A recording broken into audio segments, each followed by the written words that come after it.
우리 성도님들의 기도로 지난주 월요일부터 수요일 오후까지 진행되었던 교역자 수련회는 은혜 가운데 잘 마칠 수가 있었습니다. 좀 이르기는 하지만 우리 교역자들은 함께 모여서 2024년 올해의 사역을 돌아보고 또 점검했습니다. 그리고 앞으로 더 강화해야 될 부분은 무엇인지, 또 앞으로 좀 더 보완하고 수정해야만 할 것이 무엇인지를 논의하면서 내년 사역의 밑그림을 그리고 왔습니다. 그러나 아무리 우리 교역자들이 기가 막힌 사역 계획을 세웠다 할지라도 그것이 되어짐에 있어서 가장 필요한 것은 두말할 것도 없이, 첫째는 하나님의 선하신 도우심의 손길이요, 둘째는 그 일에 함께 동역할 우리 성도님들의 헌신입니다. 이제 다음 달 11월이 되면 정책당회가 열리게 될 것이고, 우리 당회원분들께서 또 올해를 돌아보고 내년에 사역을 계획하고 또 각 위원회에서 함께 섬길 동역자 우리 성도님들을 찾기 시작할 텐데요. 이때가 이제 저희 교역자들과 우리 당회원분들의 가장 바쁘고 힘든 시간이 됩니다. 뭐 다른 의미로 우리 성도님들 편에서도 가장 바쁘고 힘든 시간이 되기도 하는 것이죠. 한쪽은 누군가를 찾으러 다니고, 다른 한쪽은 잡힐까봐 도망 다니고, 이제 이런 싸움이 가장 많이 일어나는 시기가 됐다 이 말입니다. 11월 혹은 12월 요 즈음이 되면 성도님들이 많이 모여 계신 곳에 턱하니 교역자가 나타나기만 해도 마치 홍해가 갈라지듯이 한 곳에 모여있던 성도님들이 양쪽 벽으로 흩어지면서 교역자하고는 눈 마주치지 않고 벽만 쳐다보게 되는 이런 놀라운 기적과 같은 일이 일어나더라 하고 우리 교역자들 또 동기들하고 그런 이야기들을 종종 나누고는 합니다. 충분히 이해가 되죠. 어떤 분들은 그 사역을 경험해 봤기에, 또 그 사역을 현재 감당하고 있기에 그것이 얼마나 힘든 줄 알아서, 그리고 내년에도 이 사역을 기쁨과 감사로 내가 감당할 수 있을까 하는 생각에 그 사역을 내려놓고 싶기만 하죠. 또 어떤 분들은 경험해보지 못했기 때문에 그 막연함과 그 두려움으로 또 선뜻 함께 하자는 그 사역을 또 동참하기가 어려운 것을 충분히 이해는 합니다. 그러나 사랑하는 성도 여러분, 하나님은 하나님의 그 거룩한 나라를 펼쳐가시기 위해서, 또 우리 부산 사랑의 교회가 정말 하나님이 기뻐하시는 복음 중심의 공동체가 되게 하시기 위해서 사역을 경험하시면서 힘들어하시는 그분도, 한 번도 그 사역을 경험해 본 적이 없어서 막연함과 두려움에 떨고 계시는 그분도, 우리 하나님은 다 필요로 하시고 다 부르고 계심을 믿으시는, 깨닫는 우리 성도님들 되시기를 주님의 이름으로 축복합니다. 오늘 본문은 우리가 지난번에 나누었던 에스라서 7장에 이어서 에스라와 함께 페르시아에서 예루살렘으로 돌아왔던 2차 포로 귀환자들에 대한 내용입니다.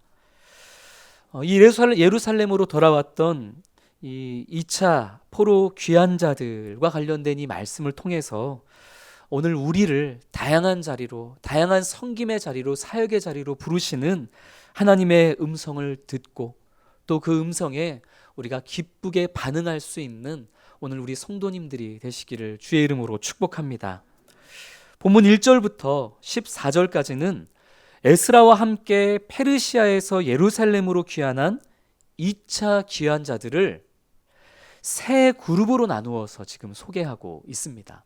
먼저 2절 말씀을 보면 2절 말씀에 나오는 비느하스의 자손, 이다말의 자손, 이 사람들은 모두 아론의 자손으로서 제사장들을 지금 이야기하고 있는 것이죠. 제사장들을 가장 먼저 소개하고 있고, 2절 뒤편에는 누구를 소개하죠? 다윗의 자손, 곧 왕족을 소개하고 있습니다. 제사장들과 그리고 왕족을 소개하고 나서 3절부터 14절까지는 이제 2차로 예루살렘으로 귀환했던 일반 백성들을 소개하는데, 에스라는 의도적으로 이 일반 백성들을 12그룹으로 나누어서 지금 소개를 하고 있습니다.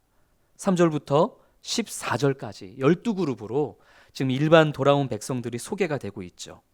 12를 에스라가 의도적으로 지금 부각시키고 있는 것입니다. 왜 12일까요? 12지파로 상징되는 이스라엘, 하나님의 백성을 지금 연상시키고자 함인 것입니다. 우리가 지난번에 나누었던 것처럼 2차 포로 귀환자들은 여성과 아이들을 포함해도 5천 명이 채 되지 않는 정도의 인원이었습니다. 1차 포로 귀환자들이 4만 명이 훨씬 넘었던 것에 비해서 이 2차 포로 귀환자들은 1차에 비해서는 너무나 적은 인원이 돌아왔던 것이죠. 그러나 적은 인원이라 할지라도 이들이 하나님의 나라를 재건하고 하나님 중심 공동체로 살아가겠노라 라는 절연한 결단과 헌신으로 믿음의 발걸음을 옮겼던 자들이기에 에스라는 12지파가 애굽을 탈출하고 약속의 땅 가나안을 향해 갔던 그 모습을 상기시킬 수 있도록 비록 적은 인원이었지만 믿음의 발걸음을 내딛고 있는 이 2차 포로 귀환자들을 그렇게 12그룹으로 나누어 소개하며 마치 이것이 약속의 땅을 향해 나아가는 출애굽과 같은 자들의 그 믿음의 모습이다 라는 것을 지금 그림 언어로 그렇게 소개를 하고 있는 것입니다.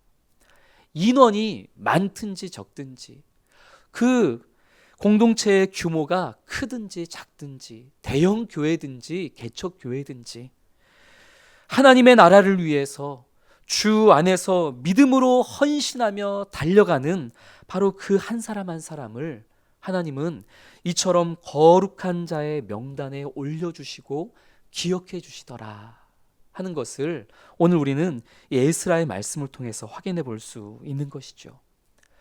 우리의 숫자가 크고 적고 많고 작음을 떠나서 우리가 어떤 공동체에 속해 있든지 우리의 외형적인 모습이 어떠하든지 우리를 거룩한 명단에 올려주시고 우리를 언제나 하나님의 백성으로 기억해 주시는 그 하나님의 은혜를 기억하면서 오롯이 언제나 하나님의 나라와 그 영광을 위한 길을 향해 달려나아가는 우리 2차 포로 귀환자들과 같은 성도님들이 되시기를 주님의 이름으로 축복합니다. 그런데 좀 궁금하기는 하죠. 2차 귀환 때는 돌아온 자들이 4만 명이 훨씬 넘었는데 왜 2차 귀환 때는 그 10분의 1 정도밖에 되지 않는 5천 명 정도밖에 되지 않는 적은 인원이 돌아왔던 것일까 궁금하기는 합니다. 1차 귀환은 남유다가 이 바벨론의 포로로 잡혀간 지 60년에서 70년 정도가 지난 시점에 1차 귀환이 이루어졌습니다. 그 1차 귀환했던 사람들 중에 나이가 많았던 성도들 중에는 예루살렘에서 태어났고 또 예루살렘의 솔로몬의 성전을 두 눈으로 직접 보았고 그 솔로몬의 화려한 성전에서 제사를 드렸던 사람들도 있었습니다. 그래서 그들이 돌아왔을 때 그 무너진 성전을 보면서 눈물을 흘리는 모습을 또 우리가 함께 말씀을 통해 확인한 바도 있죠. 그러나 지금 에스라와 함께 예루살렘으로 돌아가고 있는 이 2차 포로 귀환 시점은 남유다가 바벨론의 포로로 잡혀간 지 150여 년이 지난 시점입니다. 그러니까 이들 가운데에는 예루살렘에서 태어난 자들은 아무도 없습니다. 다 바벨론 페르시아에서 태어나고 다 바벨론 페르시아에서 자랐고 그리고 이들에게 있어서 진짜 고향은 예루살렘이 아니라 어딘 거죠? 바벨론 페르시아였던 것이죠. 1차 포로 귀환 때와는 그 문화와 환경 자체가 달랐던 자들입니다. 그럼에도 불구하고 이들이 여전히 황폐한 상태에 있었던 예루살렘으로의 귀환을 결단했던 것은 오직 하나님의 말씀에 기반해서 하나님 나라를 재건하고자 하는 그 말씀에 기반한 순수한 열정이 있었기 때문입니다.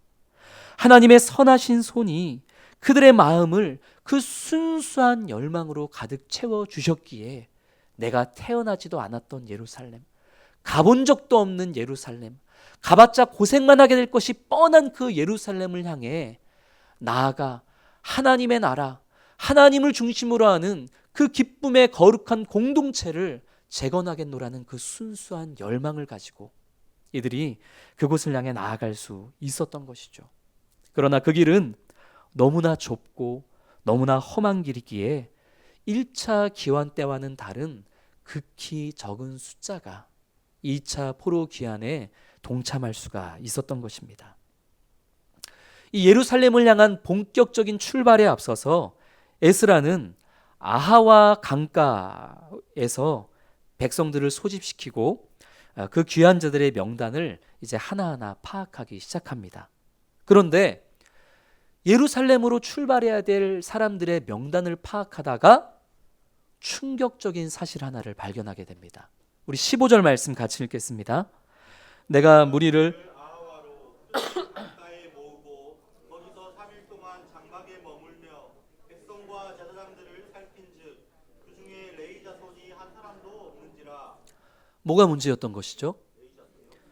이 귀환하기 위해서 모인 사람들을 한 사람 한 사람 파악하다 보니까 레위 사람이 한 사람도 없었던 것입니다.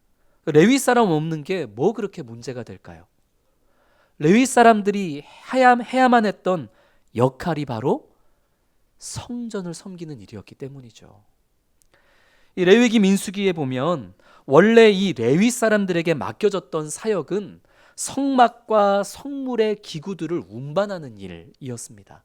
그러나 성전이 세워진 후로는 이 레위 사람들이 성전을 관리하고 그리고 성전 안에서 이루어지는 제사 그리고 찬양과 관련된 일들 또 때로는 문지기처럼 성전에 보초를 쓰는 일도 레위 사람들이 하고는 했습니다. 뿐만 아니라 재판과 같은 행정적인 역할도 레위 사람들이 했고 그리고 백성들의 율법 교육을 담당했던 일도 누가 했을까요? 레위 사람들이 감당했습니다. 여러 방면에서 수고스럽고 힘든 업무를 감당했던 것이 바로 이 레위 사람들이었지만 그러나 그에 따른 보수는 넉넉지가 않았습니다. 하는 일은 많았는데 얻는 유익은 물질적인 유익은 너무나 적었던 것이 바로 이 레위 사람들이었던 것이죠.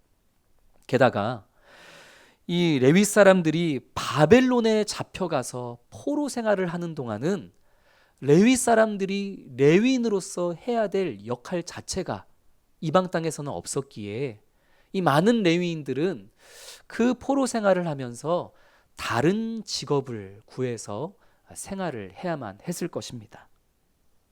그러다가 이제 포로 귀환을 통해 예루살렘으로 돌아가 레위인답게 자신들에게 맡겨진 사역을 감당할 수 있는 길이 열리게 되었던 것이죠. 하지만 이 레위인들이 돌아가고 싶었을까요? 돌아가고 싶지 않았을까요?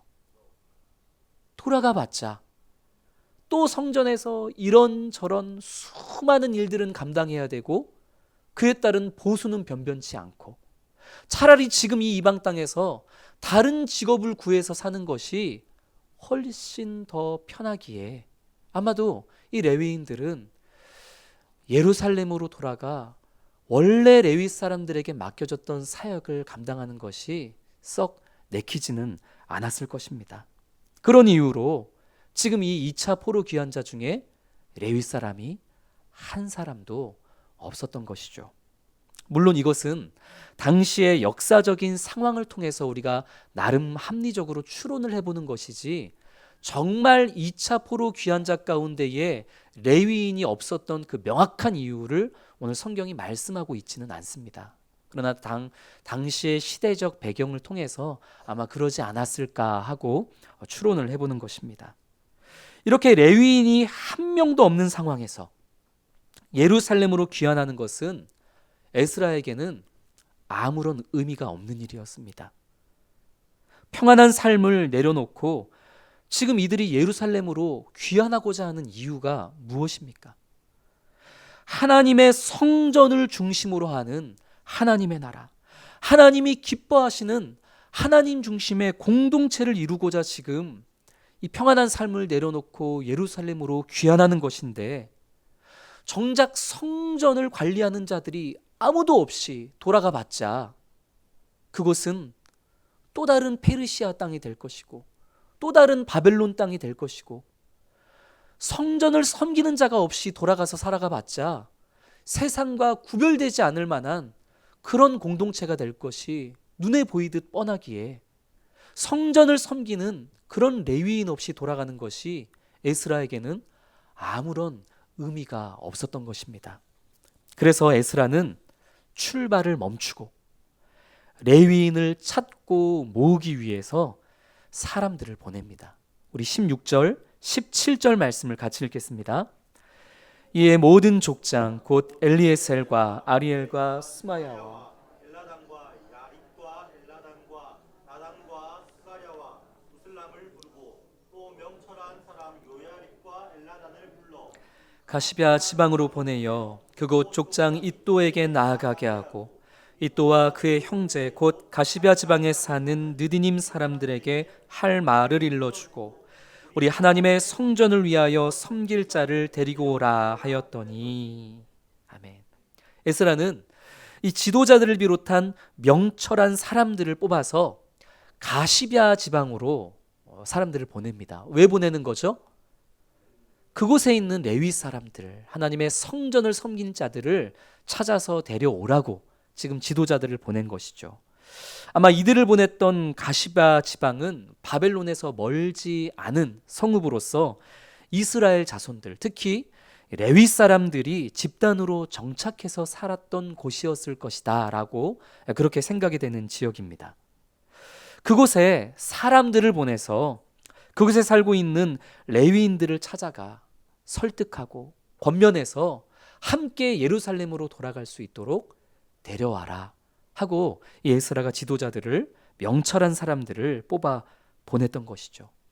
17절 말씀을 보니 에스라가 이 지도자들에게 가서 만나게 될 레위인들을 설득하기 위한 할 말을 일러주었다라고 증언합니다.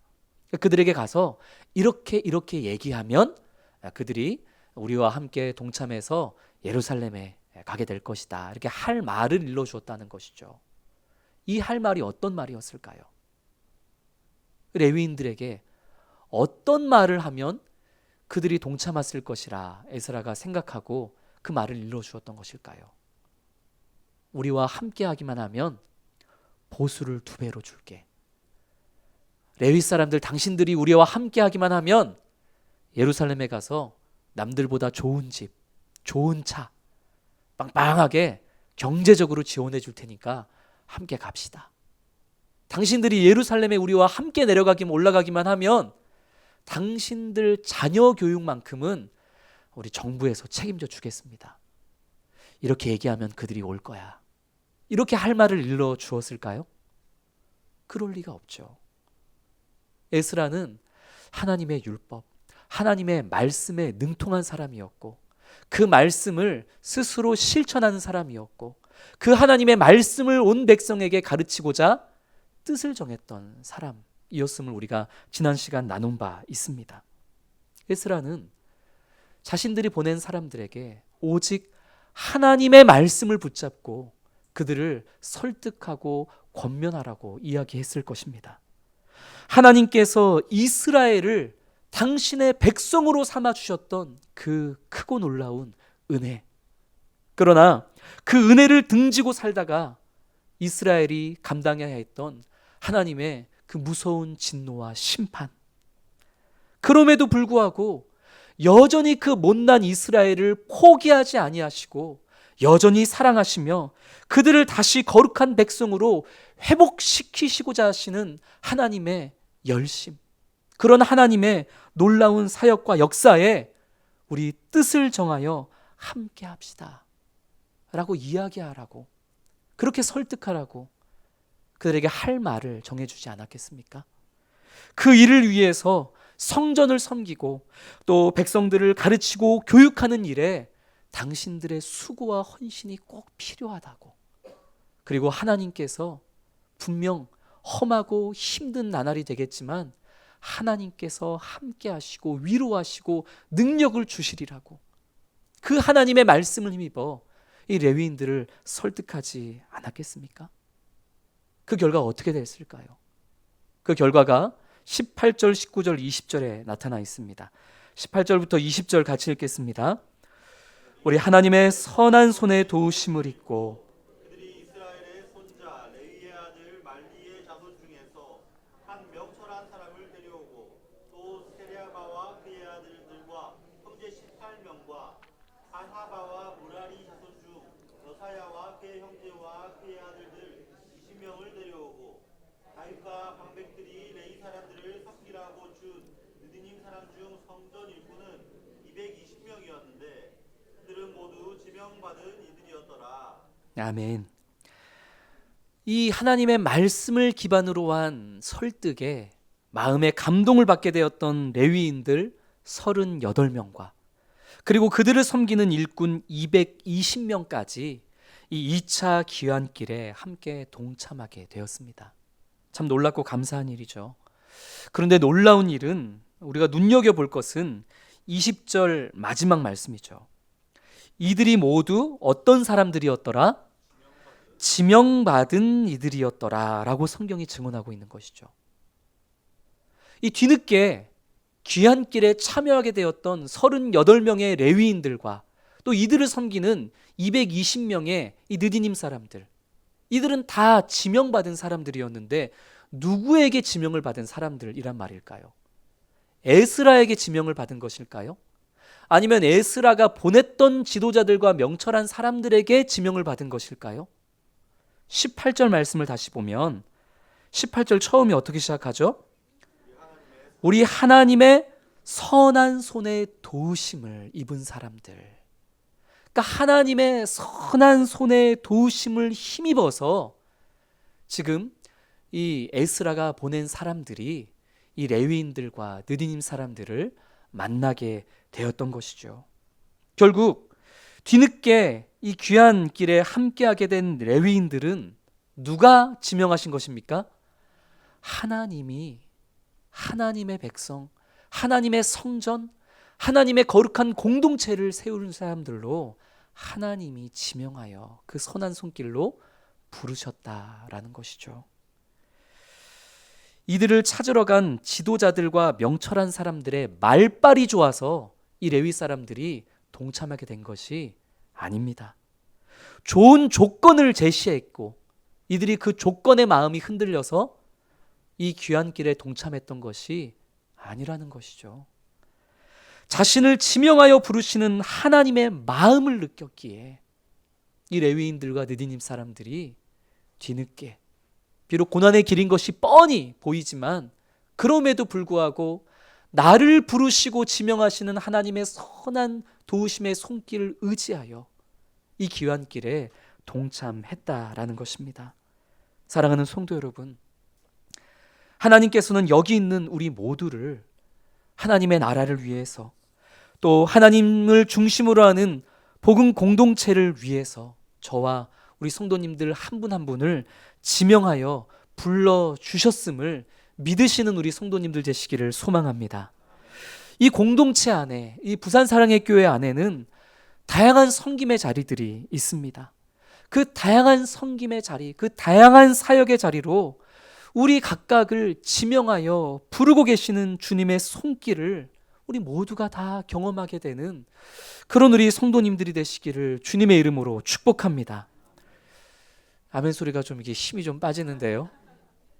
이 종종 몇 분의 성도님들이 저를 찾아와서 하소연을 하실 때가 있습니다. 몇 년 전에 이 박지만 목사가 당장이라도 눈물을 흘릴 것만 같은 불쌍한 표정으로 자기를 찾아와서 같이 사역하자고, 같이 좀 이 일에 좀 동참하자고, 그렇게 그냥 건들기만 해도 눈물을 흘릴 것 같은 이 가난하고 불쌍한 표정으로 얘기해서 뿌리치지 못하고 그때 승낙해버리는 바람에 내가 지금까지 고생을 하고 있다고, 내가 악어의 눈물에 속았다고, 그렇게 저한테 와서 이제 하소연하시는 분이 있죠. 그런데요, 그분들이 그렇게 제 앞에 와서 투정을 부리기는 해도 그분들이 결코 고생하고 있다는 그 섬김의 자리를 내려놓는 분은 정말 한 분도 보지 못했습니다. 사실 자신들을 그 힘들고 괴로운 고난의 자리로 부르신 것은 박진만 목사가 아니라 하나님의 선하신 손길이 나를 지명하여 부르셨다는 사실을 그분들이 투정하면서도 그것을 그분들은 고백하고 있기에, 그렇기에 그 여전히 힘든 길을 그분들은 또 여전히 걸어가고 있노라, 저는 그렇게 믿습니다. 사랑하는 성도 여러분, 오늘도 하나님은 하나님의 성전, 하나님의 나라를 위한 일꾼들을 계속해서 부르고 계십니다. 교사로, 그리고 각 위원회의 일꾼들로, 뿐만 아니라 화요 중보 기도자로 오셔서 나라와 민족과 교회와 열방을 위해서 기도할 일꾼으로서 하나님은 우리를 부르십니다. 모교 전도팀 언제든지 오셔서 하나님께서 나를 통해 역사하실 것을 기대하며 또 전도자로서 그 역할을 감당하라고 하나님은 우리들을 계속해서 부르십니다. 우리 찬양팀으로도 하나님은 부르십니다. 우리 수요 찬양팀에도 지금 함께 싱어로 섬길 만한 분들이 필요하다라고 우리 찬양팀을 통해 제가 들었는데요. 우리 찬양팀에서 함께 하나님의 나라를 세워갈 그런 성도님들을 우리 하나님은 여전히 지명하여 부르고 계신 것입니다. 뿐만 아니라 우리 구역의 일원으로서 구역 모임을 통해서 또 하나님의 그 나라를 이루고 확장해 갈 자들로 우리 주님은 성도님들을 다양한 자리로 지명하여 부르고 계십니다.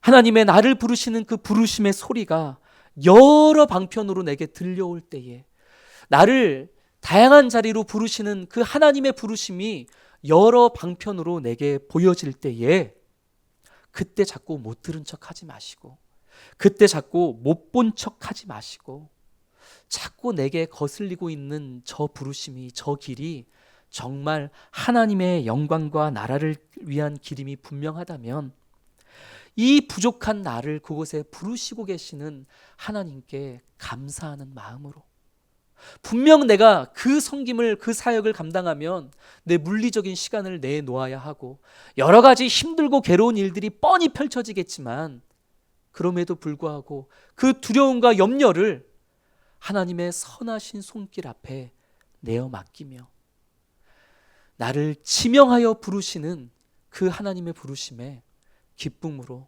즐겁게 합당하게 반응하고, 그렇게 하나님의 성전과 하나님의 나라를 이루는 우리 모든 부산사랑의 교회 성도님들이 되어주시기를 주님의 이름으로 축복합니다. 사랑이 많으신 아버지 하나님, 에스라의 말씀을 통하여서 에스라와 함께 예루살렘으로 귀환했었던 2차 포로 귀환자들의 모습을 봅니다. 그들에게 예루살렘은 너무나 낯선 곳이었고, 또 예루살렘으로 돌아갔을 때에 황폐한 땅에서 고생하고 고통하고 괴로운 가운데 수고해야 될 것이 눈에 선명하게 또 예상되고 보였음에도 불구하고 그들이 오직 하나님의 말씀을 의지하고 그 두려움을 하나님의 선하신 도우심의 손길 앞에 내려놓고 오직 그 말씀에 따라 하나님의 나라 재건을 위하여 하나님이 기뻐하시는 그 하나님 중심의 공동체를 바르게 세우기 위하여 그 믿음의 발걸음을 내딛었던 것처럼, 오늘 우리 사랑하는 부산 사랑의 교회 성도들이 우리의 삶을 통해 그 믿음의 발걸음을 내딛는 자들이 되어지도록 주님, 우리를 변화시키시고 인도하여 주시옵소서. 주님, 뒤늦게 그 귀환자들과 함께 동참했었던 레위인들과 느님 사람들에 대한 말씀을 또 우리가 확인해 보았습니다. 주님, 그들에게 좋은 제안이 온 것도 아니었고 그들 역시 예루살렘으로 가게 되었을 때에 예상되어지는 어려움이 있었지만, 그러나 그들은 자신들을 지명하여 부르시는 하나님의 선하신 그 손길을 느낄 수 있었기에 그를 부르시는 하나님의 마음을 그들이 들을 수 있었고 볼 수 있었기에 그 레위인들과 느리님 사람들이 뒤늦게 귀한 자들의 그 길에 동참하였음을 또 우리는 말씀을 통하여 함께 나누었습니다.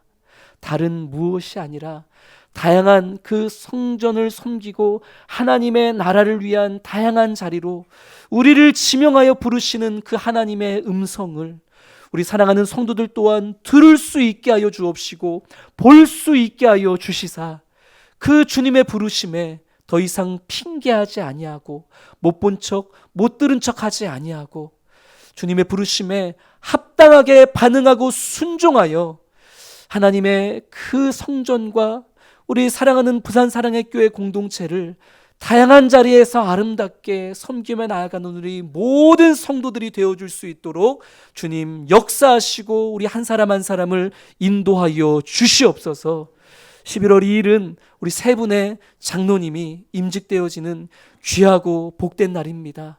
우리 세 분의 장로님이 하나님이 기뻐하시는 온 성도들에게 모범이 되는 그런 장로의 직분을 잘 감당할 수 있도록 말씀과 기도로 준비되고 세워지도록 주님 인도하여 주시옵소서. 비단 세 분의 장로님들만이 아니라 온 성도들이 함께 기뻐하며 하나님의 나라를 함께 세워갈 거룩한 일꾼들로서 온 성도가 함께 세워져가는 축제의 날이 되어지도록 주님 선하게 인도하시고 역사하여 주시옵소서. 사랑 많으신 예수 그리스도 이름으로 기도드립니다. 아멘.